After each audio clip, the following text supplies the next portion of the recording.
தேவன் ஏற்கும் பலிகள் என்னது? நொறுங்குண்ட ஆவிதான். இளையகுமாரனை போல அந்த குறைபட தொடங்கும் போது அவன் என்ன செய்தான்? நொறுக்கப்பட்டு அவன் என்ன செய்தான்? he came to himself. தனக்குள்ளே நிதானித்து கொண்டு எழுந்து என் தகப்பனிடத்துக்கு போவேன். நொறுக்கப்பட்ட இருதயம் வேணும். நொறுக்கப்படுங்க. ஜப குறைச்சதுனால தான் அப்படி வந்தது. உங்களுக்கே தெரியும்.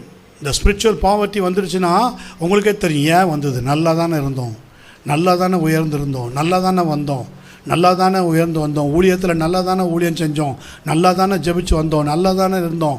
ஏன் திடீர்னு இப்படி குறைவு? ஏன் இப்படி திடீர்னு வீட்டில் பிரச்சனை? ஏன் திடீர்னு இப்படி போராட்டம்? ஏன் ஊழியத்தில் போராட்டம்? ஏன் ஊழியத்தில் திடீர்னு காரியங்கள் ஒன்றுமே கைக்கூடி வர மாட்டேங்குது? ஏன் ஒரு காரியமும் வாய்க்க மாட்டேங்குது? ஏன் தனிப்பட்ட வாழ்க்கையில் என்னுடைய வாழ்க்கையில் ஒரு சமாதானம் இல்லை? ஏன் தனிப்பட்ட வாழ்க்கையில் ஒரு சந்தோஷம் இல்லை?